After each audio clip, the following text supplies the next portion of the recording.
Recuerde que habíamos mencionado dos clases de escatología, una individual o personal, desde la muerte hasta la glorificación del individuo, la persona, el creyente, y una escatología ya general que la comenzamos como un mes atrás, hablando de la segunda venida de Cristo, señales de la segunda venida de Cristo, el rapto secreto. Veamos las 70 semanas de Daniel, hace 8 días. Todo esto de alguna manera se complementa a toda esta escatología. Y vamos a mirar un tema, no sé si más difícil todavía, pero es el anticristo. El anticristo. La palabra anticristo, mi hermano, tiene en sí dos significados, y eso es lo que vamos a trabajar. Significa en contra de y en lugar de. La palabra anticristo es que se opone a Cristo, se opone a todo lo que es Dios. Y la palabra anticristo también es el que suplanta a Cristo o suplanta a Dios. Así que se van a manejar esos dos términos. ¿Qué es el anticristo? Aquel que se opone a Dios, se opone a Cristo. ¿Qué es el anticristo? Aquel que toma el lugar o se hace pasar por Cristo, lo suplanta. En la Biblia encontramos, hermanos, 3 nombres que significan lo mismo. La gran mayoría de los teólogos están de acuerdo. Y es el anticristo, el hombre de pecado y la bestia. Significan exactamente lo mismo. Así que eso es lo que yo voy a tratar de mirar con ustedes en esta mañana. Vamos a mirar dónde encontramos la palabra anticristo, que por cierto aparece solo 4 veces y una quinta para hablar de anticristos. Pero eso está solamente en las cartas de Juan. No hay más. Luego encontramos al hombre de pecado, que está en 2 de Tesalonicenses, que lo acabamos de leer con Ernesto, y se refiere al anticristo.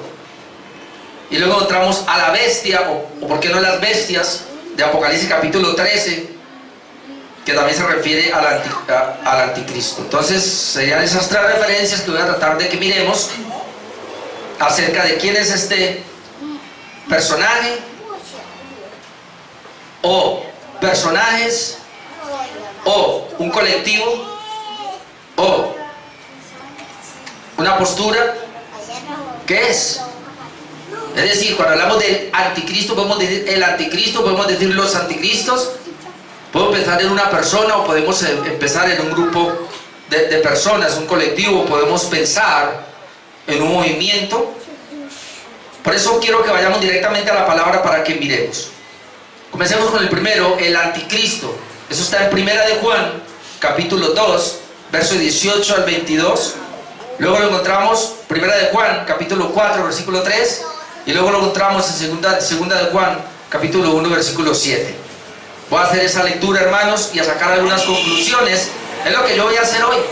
Mirar el pasaje y sacar algunas conclusiones. Primera de Juan, capítulo 2, verso 18. Para hablar del anticristo, dice: hijitos, mire cómo Juan comienza a tratarlos. Ya es el último tiempo. Note que Juan tiene en su mentalidad la escatología. Ya es el último tiempo. Para Juan ya es el último tiempo. Y según vosotros oísteis que el anticristo viene. Note que Juan está diciendo ya es el último tiempo, pero ustedes han oído que el anticristo viene. Así que él está pensando en el anticristo como algo futuro, como algo que viene. Y oísteis que el anticristo viene.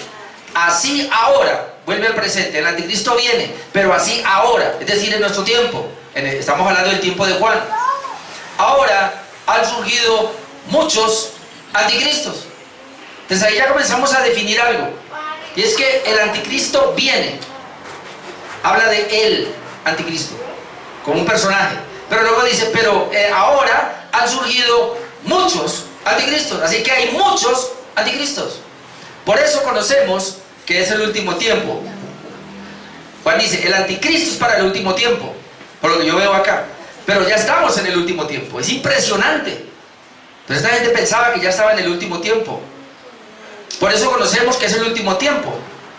Ahora, han surgido muchos anticristos, dice el 19, salieron de nosotros. Los anticristos salieron de nosotros, dice Juan. Pero no eran de nosotros. De una vez lo deja claro. Salieron de nosotros, pero no eran de nosotros. Note, porque si hubieran sido de nosotros, habrían permanecido con nosotros. Una señal de que son de nosotros es que permanecen con nosotros. Así que cuando alguien sale de nosotros, dice Juan, y eso lo relacionamos con la apostasía, salir de nosotros no es que se fueron a otra iglesia o a otra ciudad a seguir congregándose en otra iglesia, no estaba diciendo eso. Salieron de nosotros es que eran de nosotros porque hablaban de Cristo, confesaban a Cristo, seguían a Cristo, pero abandonaron a Cristo y se fueron negando a Cristo ahora. Eso es apostasía, eso es salir de nosotros. Por eso él dice, salieron de nosotros, pero no eran de nosotros, porque si hubieran sido de nosotros, habrían permanecido con nosotros, pero salieron para que se manifestase que no todos son de nosotros. Ay, duro eso. Para que se manifestase que no todos son de nosotros. Pero vosotros tenéis la unción del Santo y conocéis todas las cosas. No os he escrito como si ignoraseis la verdad, sino porque la conocéis y porque ninguna mentira procede de la verdad. Ahora dice, ¿quién es el mentiroso? Ahora comienza a hablar de que los que salieron de nosotros como anticristos son mentirosos. Porque ¿quién es el mentiroso? Sino el que niega que Jesús es el Cristo. Note que salieron de nosotros es a negar que Jesús es el Cristo. Ellos decían que Jesús es el Cristo, creían en Cristo, pero algo les hizo cambiar y ahora entonces ellos ya no creen en Cristo, por eso salieron de nosotros. Y entonces, ¿quiénes son esos? ¿Quién es el mentiroso? Sino el que niega que Jesús es el Cristo. Y mire lo que dice, ese es anticristo, el que niega al Padre y al Hijo. Y obviamente los estudiosos dicen acá que se refiere específicamente a los gnósticos. Parece ser que muchos abrazaron la fe cristiana, estuvieron en el cristianismo, pero luego abrazaron el gnosticismo y por eso se fueron negando a Jesús. Y Juan dice, ese es el anticristo. Ahora note cómo lo presenta, y esto es bien interesante, porque habíamos visto allá que dice que oísteis que el anticristo viene, como un personaje, pero ahora dice que todos los que salieron, ¿quién es el mentiroso? Versículo 22, sino el que niega que Jesús es el Cristo. Este, es decir, el que niega que Jesús es el Cristo y no es uno, son muchos, este es anticristo, el que niega al Padre y al Hijo. Así que volvemos a lo mismo. Para Juan, anticristos y anticristo viene siendo lo mismo. Y ahí nos ponen problemas entonces.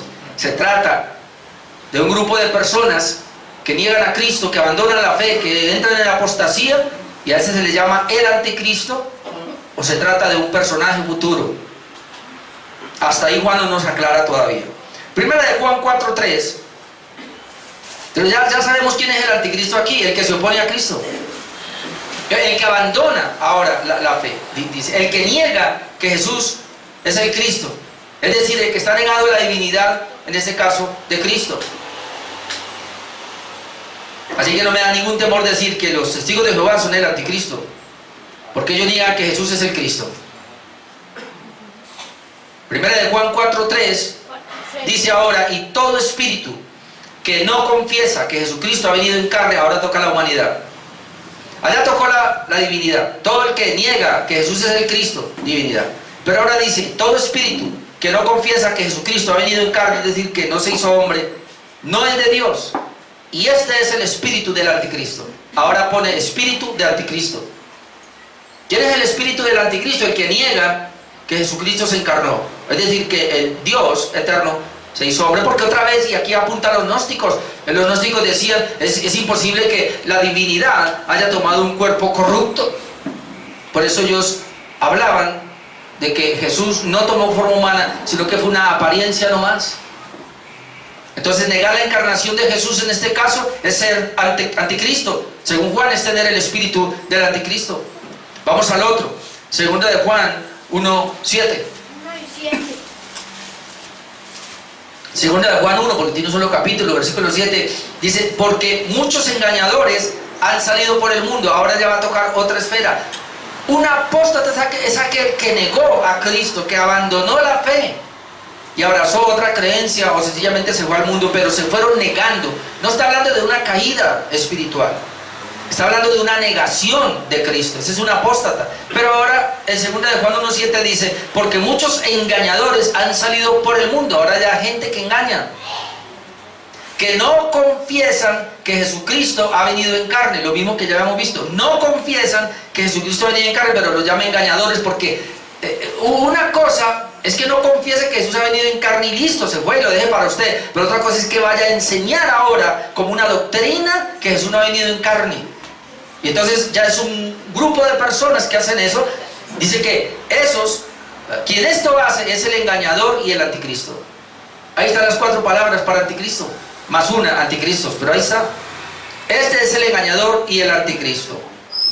Entonces, según Juan, ¿qué aprendemos del anticristo? 3 cosas, por lo menos, podemos aprender acá. Primero, el anticristo. Ellos sabían que el anticristo venía en el último tiempo, pero al haber ya muchos anticristos, ya estaban en el último tiempo.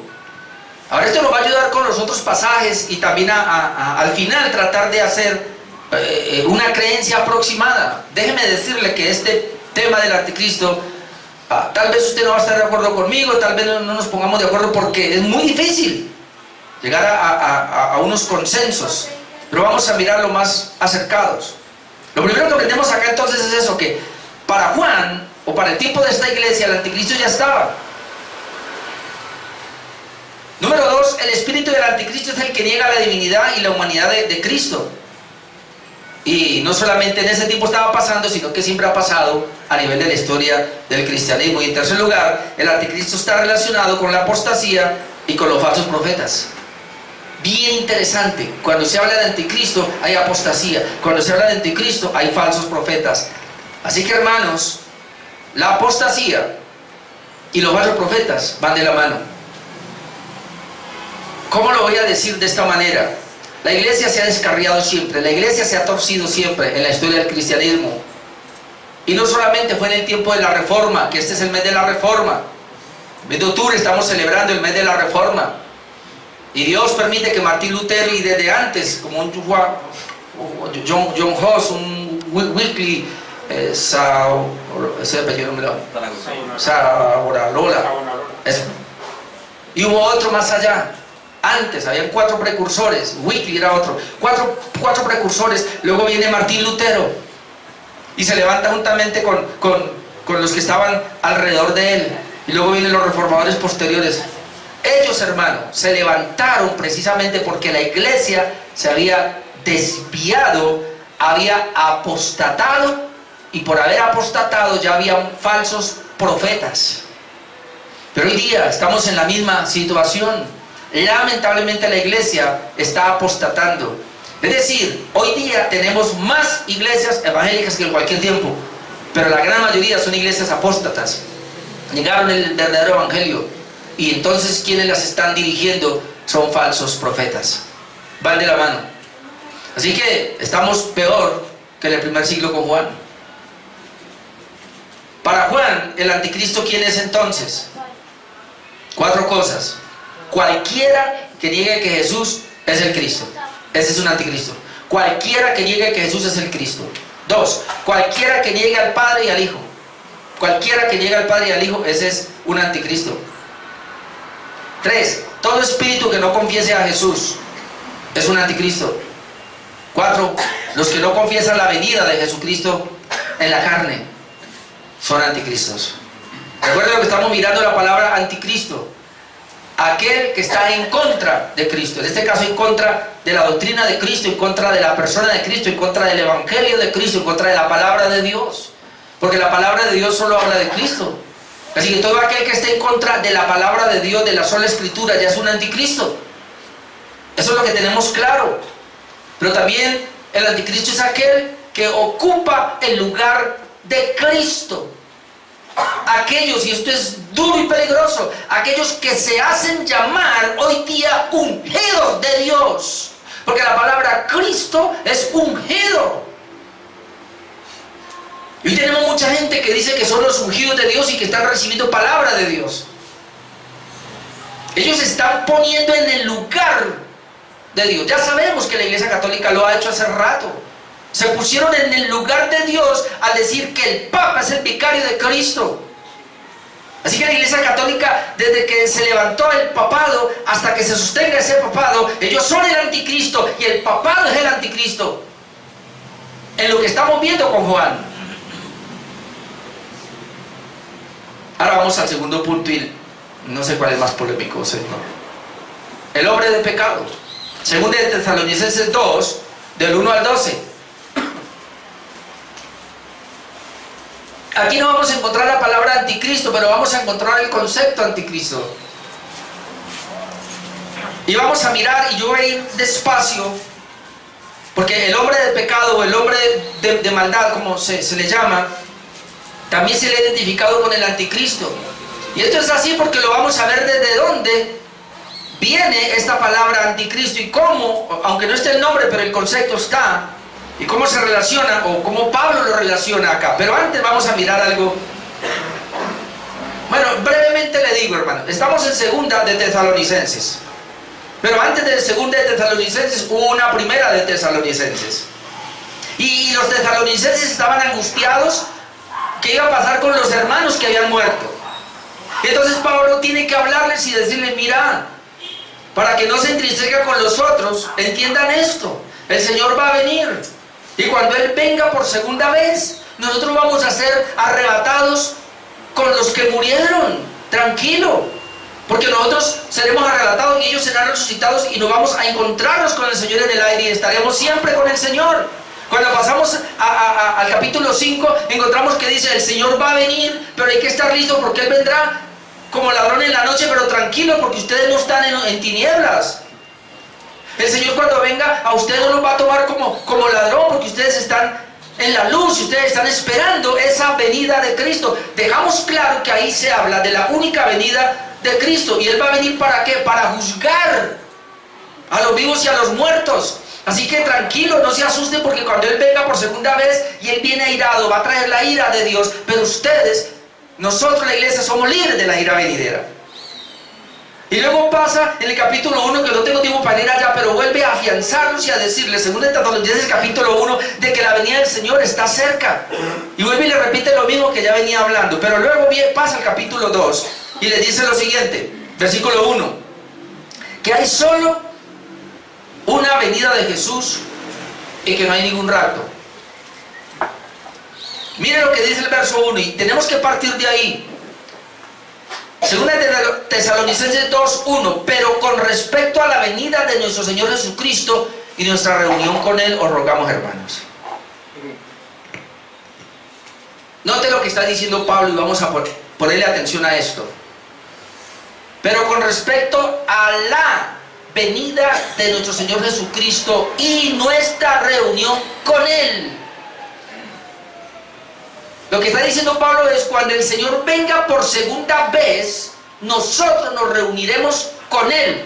Para Pablo es lo mismo la venida de Jesús y la reunión con Él, que ya lo había hablado. Esa reunión con Él es cuando seamos arrebatados.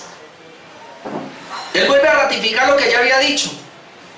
Cuando el Señor venga, seremos arrebatados para encontrarnos con Él. Así que Él dice, respecto a la segunda venida, o a la venida, hay quien dice, no, ¿cuál segunda? Y no dice, no importa. Respecto a la venida de nuestro Señor Jesucristo y nuestra reunión con Él, Pablo lo ve como un solo evento. ¿Qué va a pasar con el dispensacionalista que cree en el rapto?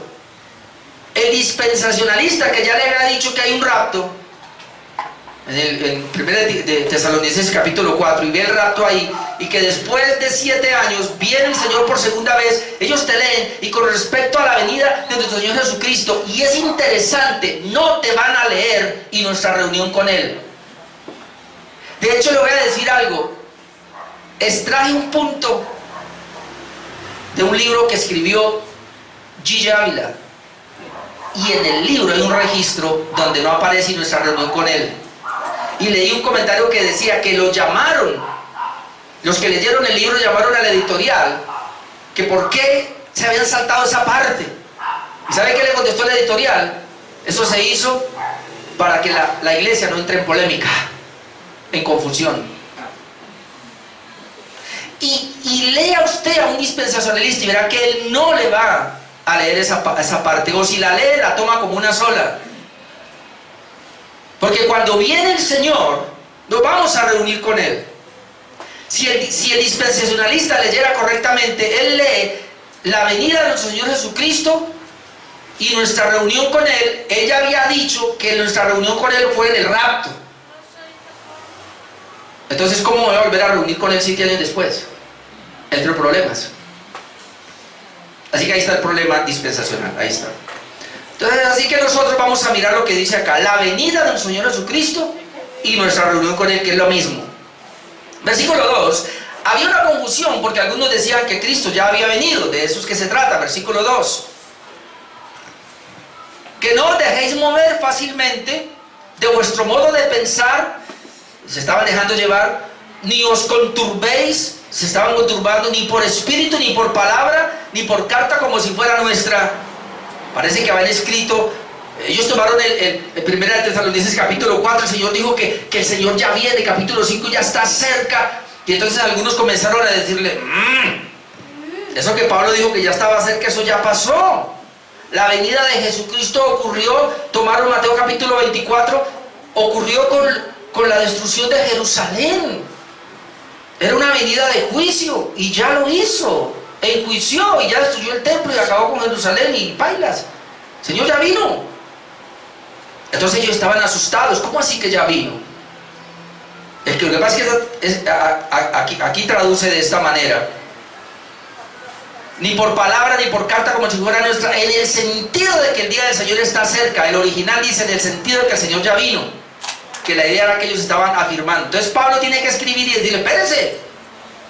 Así sea yo mismo o algún espíritu, no sé, que le vayan a decir que el Señor ya vino. Pilas con eso. No se dejen mover, Él no ha venido. Es cierto, en cuanto a la venida del Señor y nuestra reunión con Él, pero Él no ha venido. Ellos decían que ya había venido. De hecho, hoy día hay un grupo que se llama los preteristas. El preterismo dice que el Señor ya vino. Y que todo lo que se habla de la segunda venida de Cristo y todo esto ya ocurrió con la destrucción de Jerusalén en el templo. Y se quedan ahí. Versículo 3, entonces mirando eso, de que creían que el Señor ya había venido, vemos que Pablo entonces ahora les dice que antes de su venida tienen que ocurrir dos cosas. Versículo 3, nadie os engañe en ninguna manera, porque no vendrá, respecto al encuentro con Él, la venida de Cristo, no va a venir sin que antes venga la apostasía. ¿Sí ve que dice que no vendrá y toma lo mismo la venida del Señor, nuestro encuentro con Él? Es lo mismo. Así que dice, no se asusten como que el Señor ya vino. No, Señor, cuidado, porque no vendrá. Es decir, Jesús no va a venir sin que antes ocurran dos cosas. Sin que antes venga la apostasía y se manifieste el hombre de pecado, el hijo de perdición. Ahí está.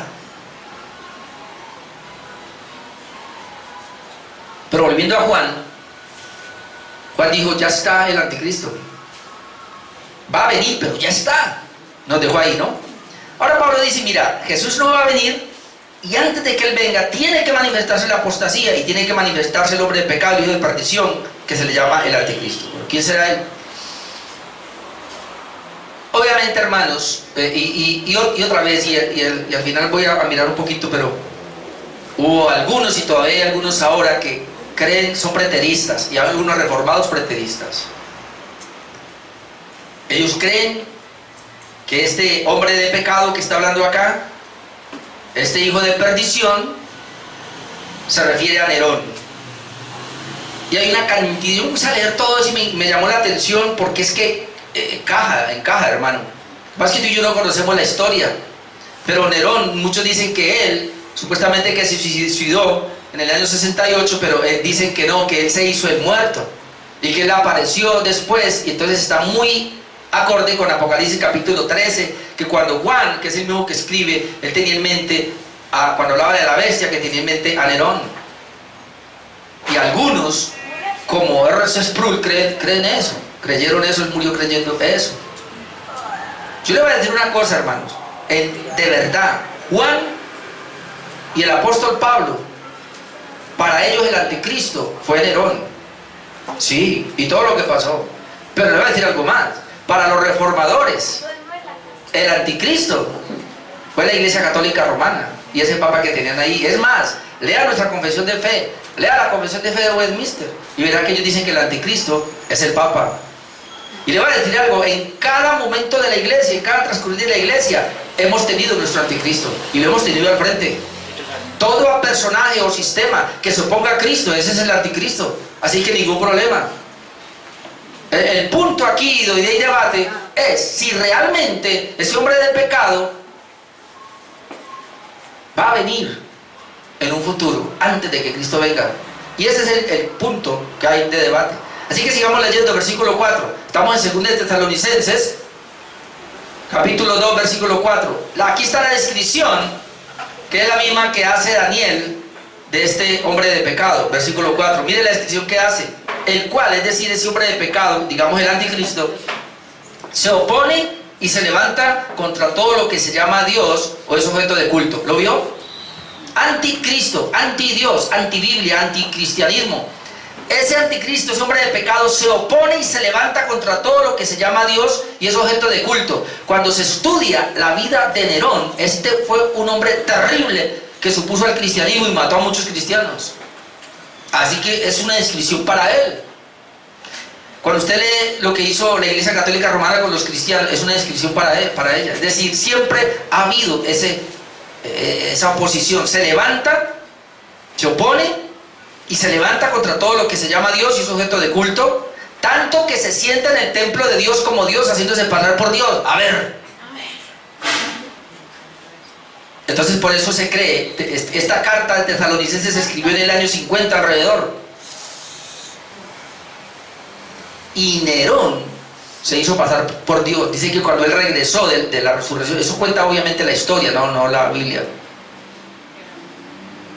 Por haber resucitado, ¿se acuerda de esa bestia que recibió una herida mortal en la cabeza, pero que la otra le dio vida y todo, que está hablando de él? Cuando hablamos que se sienta en el templo de Dios, como Dios, es lo mismo que Jesús dijo y lo mismo que Daniel dijo, en ese caso de Epífanes, ¿cómo es que llama él? Se me olvidó el nombre. Antíoco. Es el mismo, allá con los macabeos en el siglo II antes de Cristo, que hizo precisamente esto. Así que hay un anticristo. Jesús habló de ese anticristo y es lo mismo que pasó en la destrucción de Jerusalén, haciéndose pasar por Dios. Nerón pidió adoración a él. Nerón dice que antes de la destrucción del templo él se metió y él hizo sacrificios allí. Lo que pasa es que eso no lo vemos en la Biblia, pero eso cuentan los historiadores. Así que ningún problema. Por eso este pasaje cala con Nerón. Pero también miremos lo que dijo Daniel, porque es el cumplimiento de la profecía de Daniel. Ahora vamos, cuando leamos a Daniel, pensemos en esto. Dios le da una profecía a Daniel de la abominación desoladora, y esto se cumple con Antíoco Epífanes, se cumple, pero se cumple también con la destrucción de Jerusalén. Y déjeme decirle que se está cumpliendo con la iglesia. Antes de leer, vuelvo a leer esto porque aquí es donde está el problema. Mire lo que dicen los dispensacionalistas. Dice que se opone y se levanta contra todo aquello que Dios hizo objeto de culto, tanto que se sienta en el templo de Dios. Ahí dicen, ve, no hay templo de Dios ahora. Entonces tiene que construirse un templo de Dios para que venga el anticristo y se siente. ¿Cómo se va a sentar sin templo? Pero aquí hay un problema. Que si está hablando de Nerón, el templo existía y se está hablando de ese templo, o hay otro problema. Si no está hablando de Nerón y está hablando de los últimos tiempos, necesariamente no necesitamos la construcción de un templo literal, físico, porque ocurre que Cristo es el templo. ¿Y cuándo se sienta en el templo? Pues cuando se hace pasar por Cristo, cuando ocupa su lugar, y también la iglesia es el templo del Señor. Y cuando Él se hace pasar por Cristo y engaña a muchos, ahí Él está sentado en el templo del Señor. Así que no hay problema. Así que pasemos a mirar Daniel 11:31. Hay mucho de Daniel, pero solamente voy a tomar estos versos.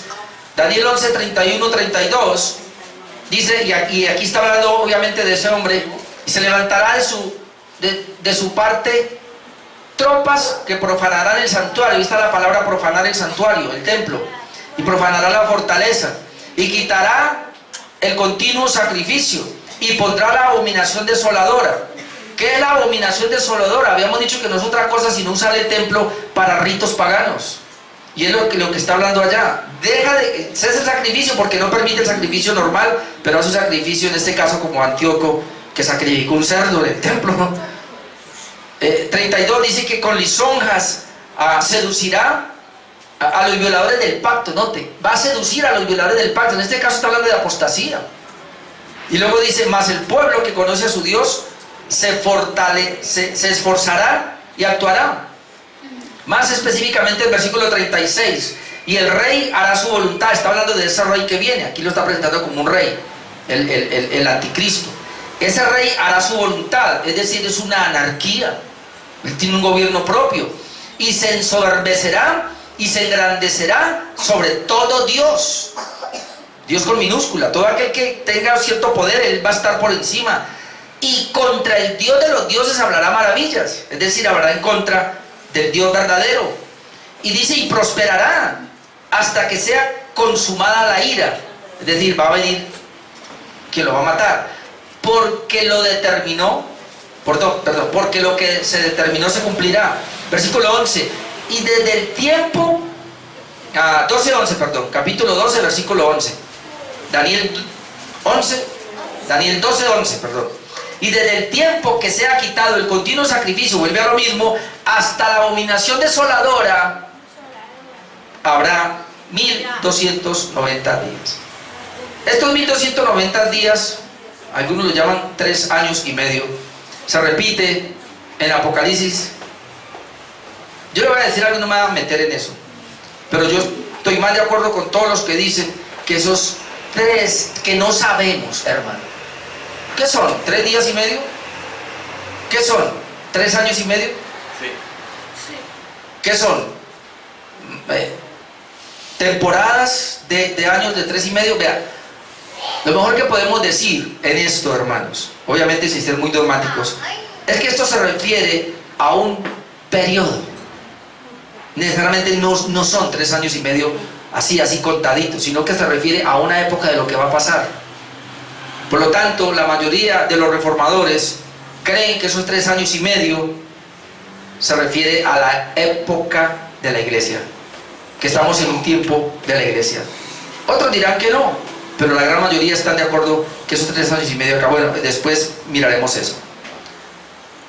Jesús, hermanos, habló también de esta abominación desoladora y la comparó, del tiempo de Daniel, la comparó con su segunda venida. No, la comparó con la destrucción del templo en Jerusalén en el año 70. Mateo capítulo 24, versículo 15 al 22. Otra vez, recuerden que cuando pasamos por ahí dijimos que Mateo está respondiendo a 2 preguntas. ¿Cuándo serán estas cosas? ¿Qué es estas cosas? La destrucción del templo. ¿Qué señal habrá de tu venida? Y dijimos que del Mateo 24, del 1 al 35, responde la primera pregunta. Y del 35 en adelante responde la segunda. ¿Qué señal habrá de tu venida? Así que si estamos en Mateo 24, 15 al 22, está hablando de la destrucción del templo. ¿Cuándo sucederán estas cosas? Que el Señor dijo, este templo no quedará piedra sobre piedra. ¿Cuándo sucederán estas cosas? Mateo 24, 15. Por tanto, cuando veáis en el lugar santo la abominación desoladora de que habló el profeta Daniel. Entonces mucha gente y los dispensacionalistas dicen, esto va a ocurrir en los 7 años. Recuerde, habíamos dicho la vez pasada, ellos creen en un rapto, la iglesia es quitada. Ahora lo vamos a ver, tomando esta palabra que vamos a ver ahora. Cuando la iglesia sea quitada, van a quedar 7 años de gran tribulación. Ahí viene el anticristo. Son 3 años y medio donde él va a hacer un pacto con las naciones y va a ser el rey, todo el mundo va a venir. Y después se va a torcer. Y cuando él se tuerce en los últimos 3 años y medio, que es lo que dice el hermano acá, en esos últimos 3 años y medio es donde él va a reinar. Y entonces allí los judíos se van a convertir porque van a decir, ¡ay! Si era verdad la venida de Cristo. Y ahí entonces ellos mismos son 144.000 sellos que van a ir a evangelizar el mundo entero. Bueno, eso es lo que ellos creen allá. Y creen que esto aquí que dice abominación desoladora es para ese tiempo.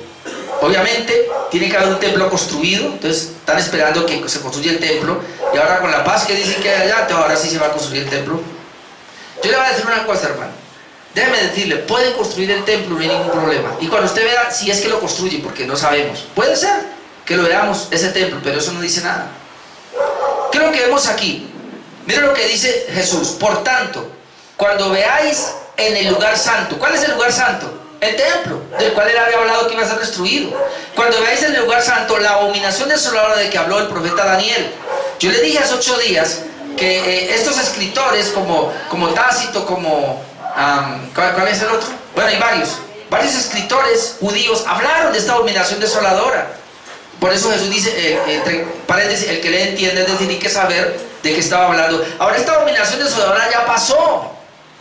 Pero aquí Jesús la vuelve a tomar para decir que cuando vean esto, entonces los que están en Judea huyan a los montes. Mucha gente toma esto para la segunda venida de Cristo. No, esto ya pasó. Cuando vean eso tienen que tratar de huir a los montes. El que esté en la azotea no descienda para tomar algo de su casa, tiene que correr. Y el que esté en el campo no vuelva atrás para tomar su capa. Mas hay de las que están encintas y los que críen en aquellos días. Yo para predicar la segunda venida de Cristo, yo decía, pobre las que están en embarazo. Cuando esto ya había pasado, hermanos. Uy, Dios mío. Dice, orad pues que vuestra huida no sea en invierno ni en día de reposo, porque habrá entonces gran tribulación. Ahí está la gran tribulación, en esos días, cual no la ha habido desde el principio del mundo hasta ahora, ni la habrá. Y es verdad, no ha habido una situación tan crítica como la que pasó en ese periodo. Y si aquellos días no fuesen acortados, imagínense, nadie sería salvo, mas por causa de los escogidos aquellos días serán acortados. Esos días ya pasaron de la gran tribulación.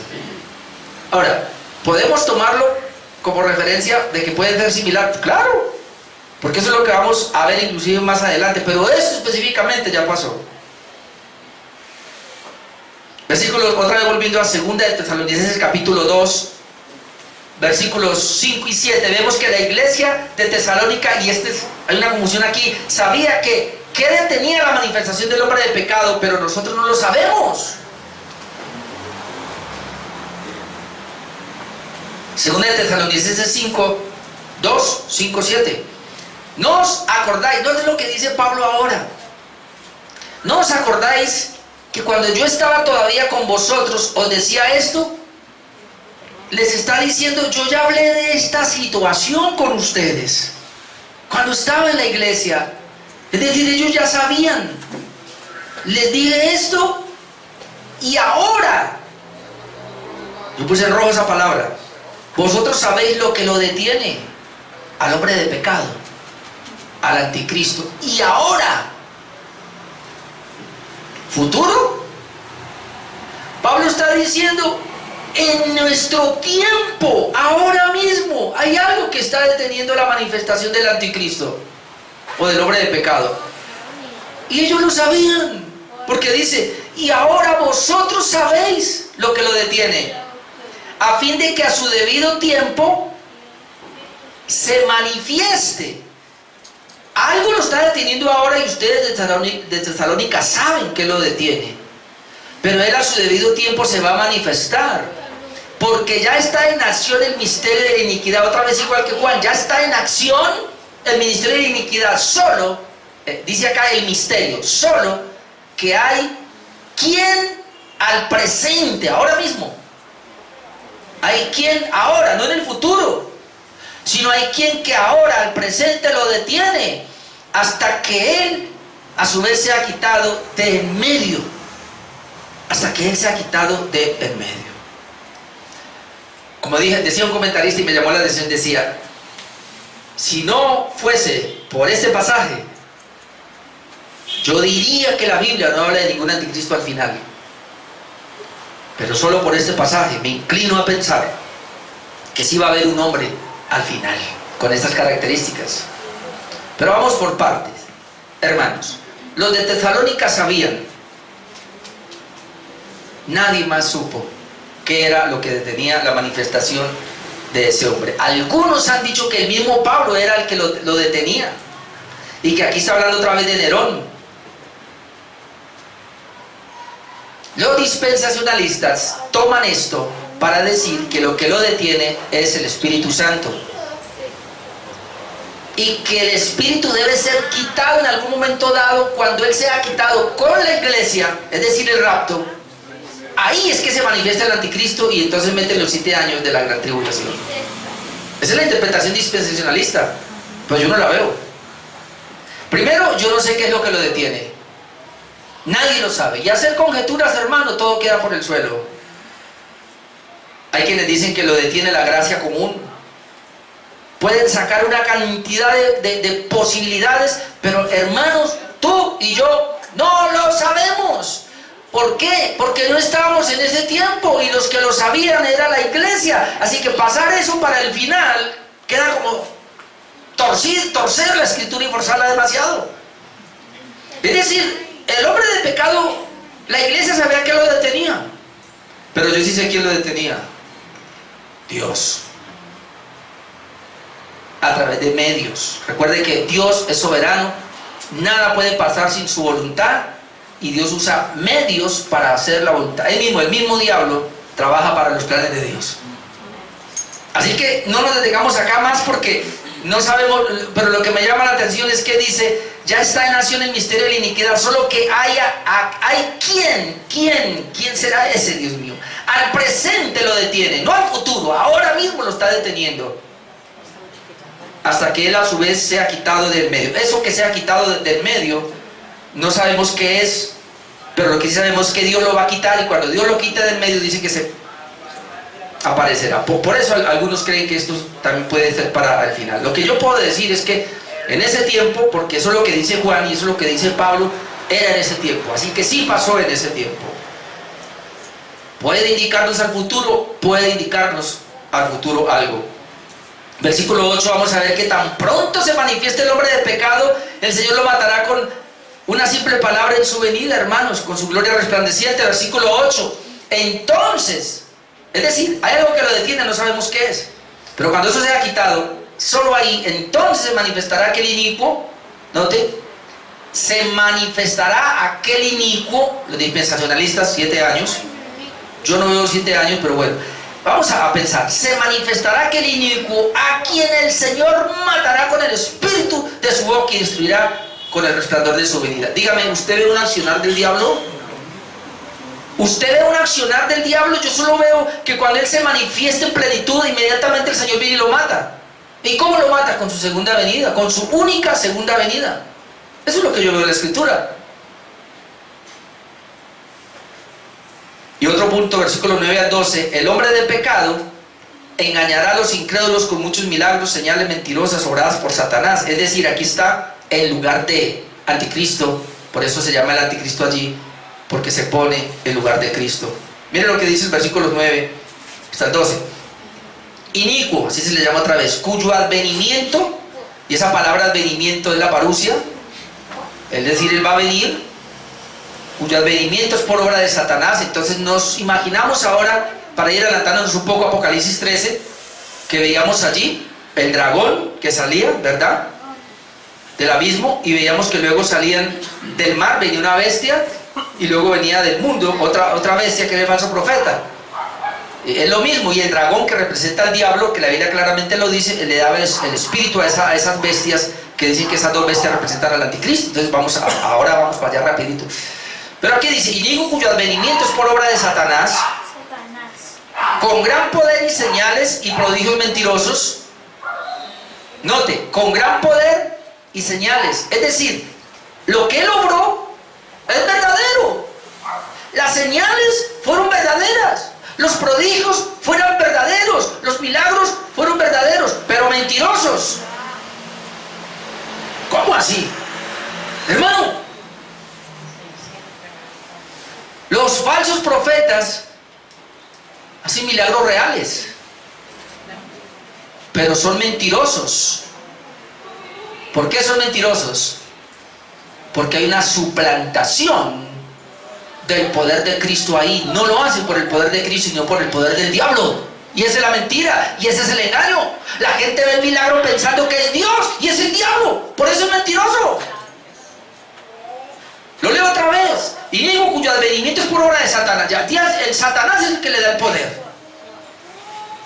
Con gran poder, señales y prodigios mentirosos, con todo engaño de iniquidad para los que se pierden. Así que ¿quién va detrás de todo esto? Los que se pierden. ¿Quién va detrás de todos los milagreros y los ungidos? Los que se pierden. Por un engaño del diablo, para los que se pierden. ¿Por qué? Por cuanto no recibieron el amor de la verdad para ser salvos. A ellos no les interesó la salvación, les interesó fue la economía, les interesó fue la sanidad, les interesó fue todo lo terrenal. Por eso cuidado, mi hermano, cuando usted viene a una iglesia como esta y se le predica este evangelio y está enredado todavía en lo material, Y no puede venir a un culto porque está haciendo negocios. Perdóneme, o porque se le enfermó fulano de tal. Dios no tiene el poder para sostenerlo, es que lo necesita usted ahí. No recibieron el amor de la verdad para ser salvos. Entonces, ¿qué pasó? Por esto Dios les envía un poder engañoso. ¿No fue el diablo luego? ¿No dice arriba que advenimiento por obra de Satanás? Satanás es un simple imbécil útil en la mano de Dios, que se cree que tiene cierto poder y no tiene ningún poder. Aunque arriba dice advenimientos por obra de Satanás, acá dice por eso Dios les envía un poder engañoso. Así que cuando están todas estas señales, milagros y prodigios de los falsos, ellos no. Dios les permite eso y Dios les envía ese poder engañoso para que crean a la mentira, a fin de que sean condenados todos los que no creyeron a la verdad, sino que se complacieron en la injusticia. Así que el anticristo, hermanos, que la iglesia le teme, ¿con quién es que se va a meter? Con los impíos, con los incrédulos. ¿A quién es que va a engañar? A los impíos, a los incrédulos. Entonces, ¿cuál es el miedo de que la iglesia sea raptada antes de que se aparezca tal fulano? Yo escuchaba a uno, predicador como el doctor Armando Alducin, decir: la gran bendición es que yo no voy a ver cara a cara a ese anticristo, yo seré raptado antes. ¿Que él tiene miedo? Téngale miedo a Cristo, téngale miedo a aquel que nos puede destruir en el infierno. Yo al diablo no le tengo miedo, porque si el diablo va a hacer algo conmigo, porque Dios se lo permitió y ahí no hay nada que hacer. Pero mientras Dios no se lo permita, tranquilo, estoy morando bajo la sombra del Omnipotente.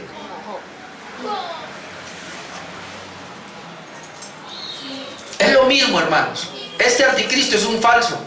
Ocupa el lugar de Dios, se hace pasar por Dios con engaños, prodigios, señales, y Dios le permite todo eso para que crean todos los que se van a condenar.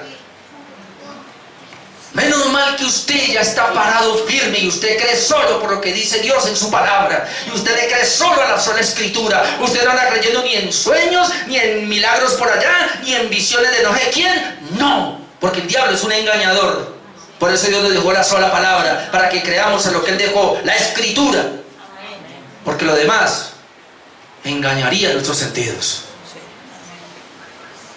Yo muchas veces no siento a Dios, y qué bueno no sentirlo, porque no se trata de sentires, pero yo digo: Señor, pero creo en tu palabra.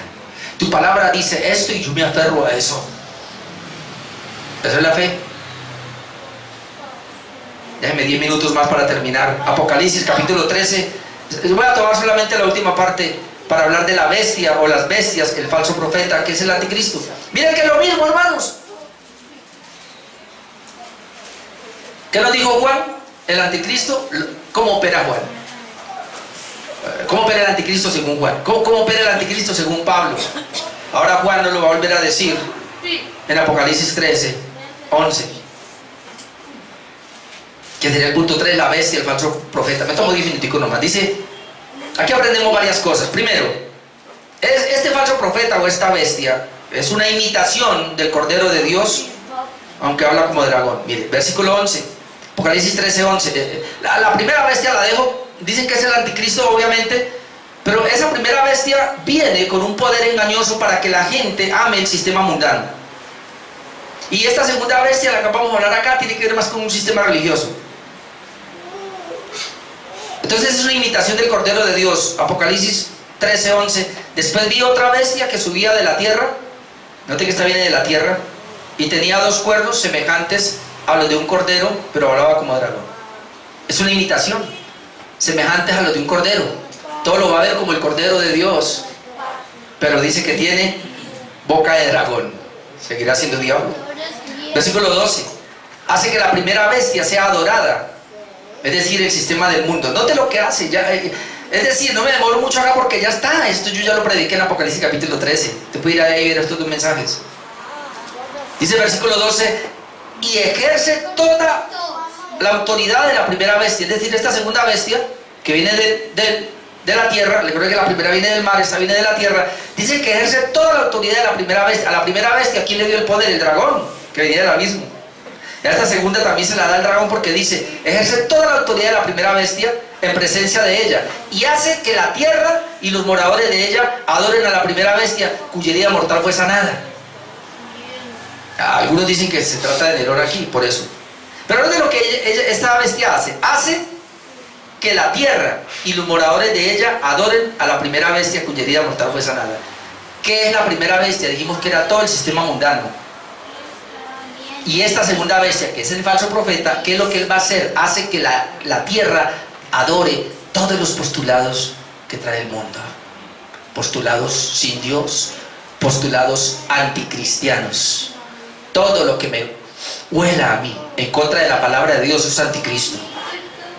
Para que no nos quedemos con la idea, ay, que va a venir el anticristo. No, el anticristo ya vino hace rato. Y en cada generación ha estado.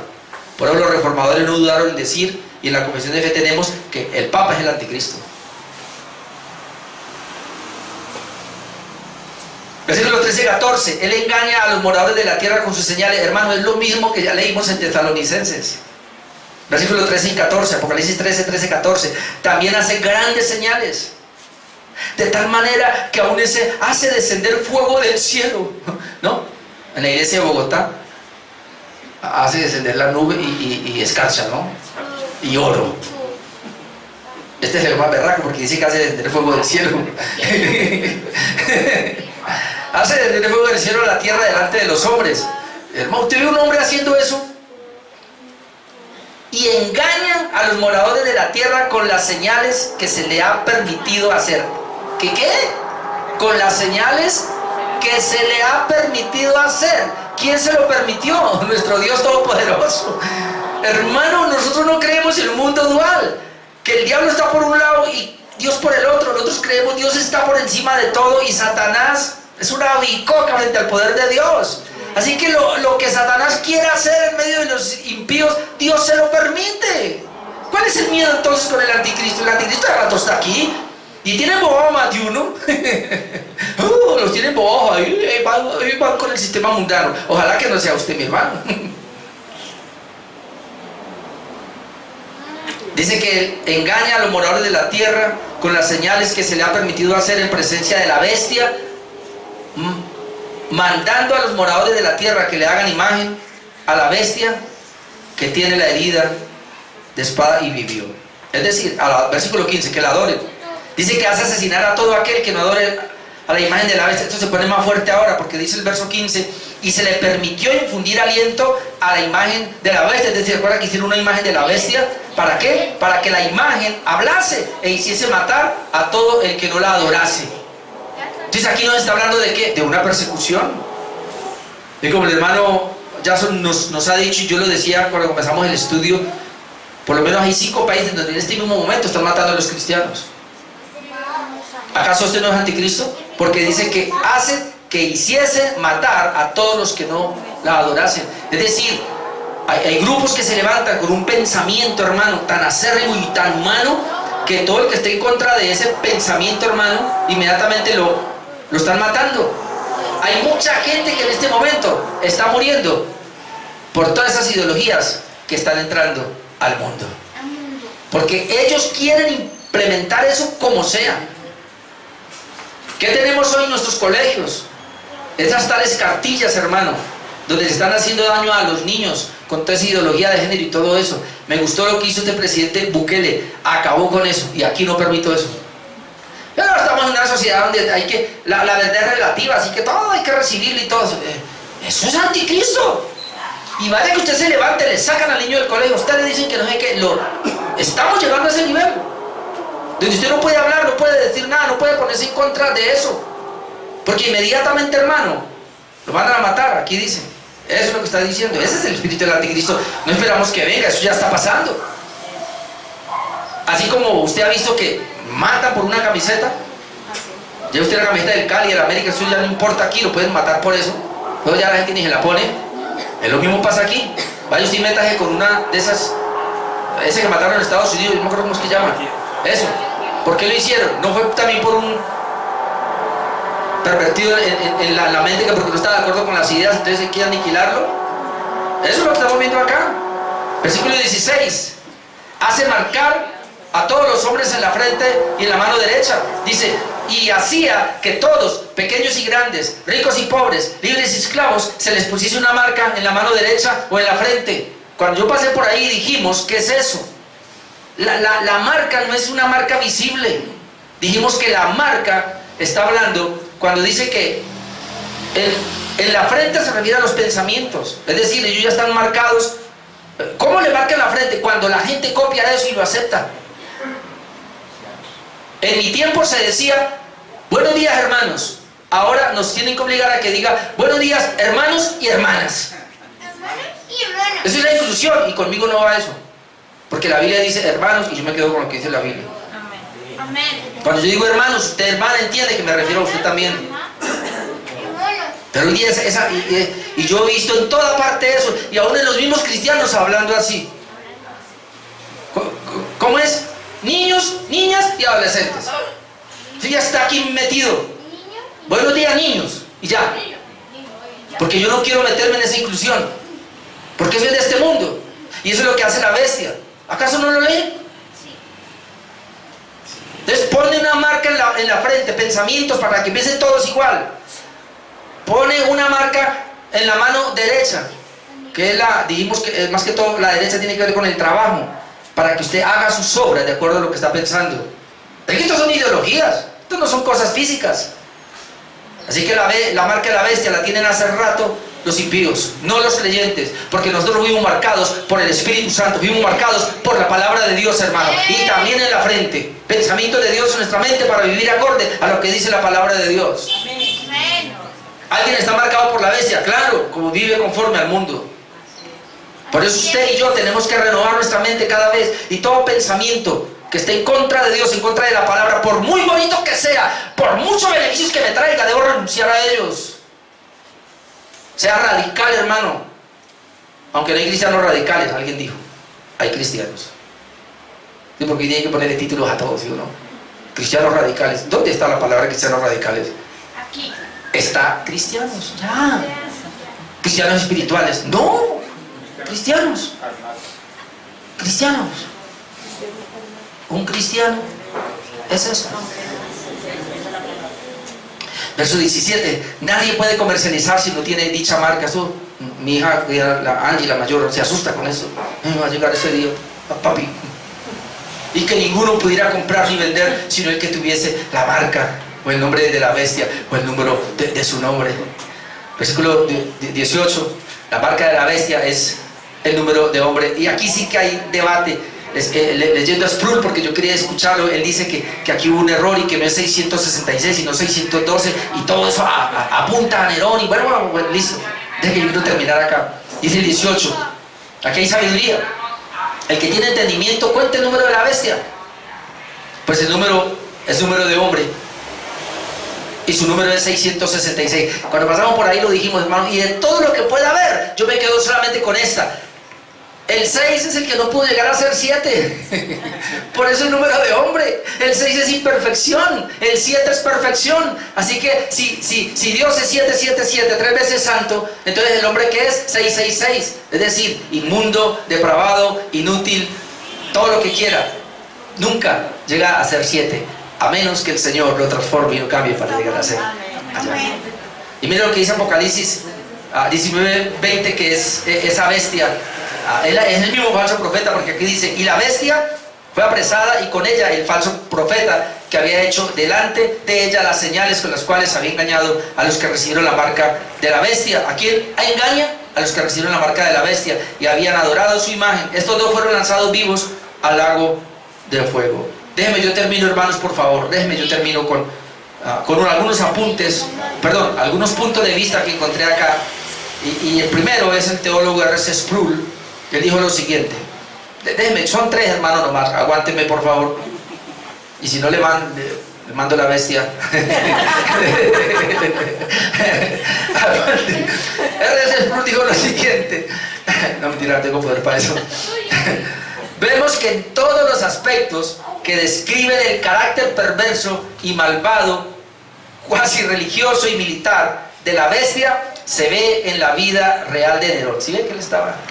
Lo que lleva a muchos historiadores y estudiosos a creer que la bestia que vemos, así como el anticristo y el hombre de pecado en la iglesia del primer siglo, se cumplió en la persona de Nerón, porque estaba vinculado a los acontecimientos que pronto ocurrirían en la destrucción de Jerusalén y el juicio de Dios sobre el pueblo judío. Ahora, otros, lo bueno es que él da esta apertura, otros que también están impresionados por la postulación de Nerón a la identidad de la bestia, dicen que por lo menos Nerón fue un tipo de la bestia y el anticristo. Y aquellos que creen, note que él no se mete, aquellos que creen que el anticristo aún está por venir, dicen que será como Nerón en su manifestación. Bueno, vamos con otro. Sam Storm, haciendo una referencia a Alan Johnson, dice lo siguiente. Alan Johnson no dice esto: la bestia, observa Johnson, no debe identificarse en su descripción con ninguna forma histórica de su expresión ni con ningún aspecto institucional de su manifestación. En otras palabras, la bestia puede aparecer ahora como Sodoma, Egipto, Roma o incluso Jerusalén, y puede manifestarse con un poder político, un poder económico, un poder religioso o una herejía. Luego dice, esta interpretación no excluye la posibilidad de que haya una aparición climática final de la bestia en la historia de una persona, en un sistema político, religioso y económico, o en una cultura totalitaria final que combine todo esto, todas las cosas. Luego dice, el punto es que la bestia no puede limitarse ni al pasado ni al futuro, como tenemos las tendencias, ¿no? Cualquier persona o sistema, sea político, social, económico, religioso, que coopere con Satanás, exaltándose a sí mismo contra la soberanía de Dios y preparándose para destruir a los seguidores de Jesús, o incitándolos a convertirse en seguidores de Satanás, o a través del engaño, la idolatría, la blasfemia y el adulterio espiritual, encarna a la bestia de Apocalipsis 13. Y déjenme termino con Luis Berkhoff. El comentarista Luis Berkhoff hace un pequeño resumen aquí en 4 partes, y él dice lo siguiente. Primero, en forma positiva, solo podemos decir que el principio anticristiano ya estaba en operación en los días de Pablo y en los días de Juan, según el propio testimonio de ellos. Eso es verídico. 2, que alcanzaría su más alto poder hacia el fin del mundo. ¿Está bien? 3, que Daniel lo pinta como poder político, Pablo lo pinta como poder eclesiástico, y Juan, en el libro de Apocalipsis, lo pinta de ambos modos. Los dos pueden ser revelaciones sucesivas del poder anticristiano. Y 4, que probablemente este poder se concentrará, por último, en un solo individuo, la personificación de toda maldad. Yo me quedo con Berkhoff. Creemos que el anticristo siempre ha existido, siempre ha estado, porque el anticristo es el que se opone a Cristo y se hace llamar Cristo, se pone en lugar. Creemos que todos estos personajes que han tenido cierta autoridad, como Nerón, como Hitler, Adolfo Hitler, toda esta gente, y el Papa y todo eso, el Papa de ahora también, todos los que tienen poder jerárquico para engañar a la gente son el anticristo. Pero también termino con Berkhoff, que dice, y creemos que posiblemente al final va a levantarse un hombre que va a personificar todo esto, pero lo que yo creo, y estoy seguro, es que no será un periodo de 7 años, sino que yo creo que tan pronto él aparezca, no sé si serán horas o algunos días, el Señor ya viene y lo mata con el espíritu de su venida, de una, no le va a dar lugar. Así que impresionante esto, hermanos. Eso es lo que yo puedo encontrar. Es un tema polémico, pensarán diferente, pero es lo que yo puedo extraer de la palabra de Dios. Oremos y terminamos.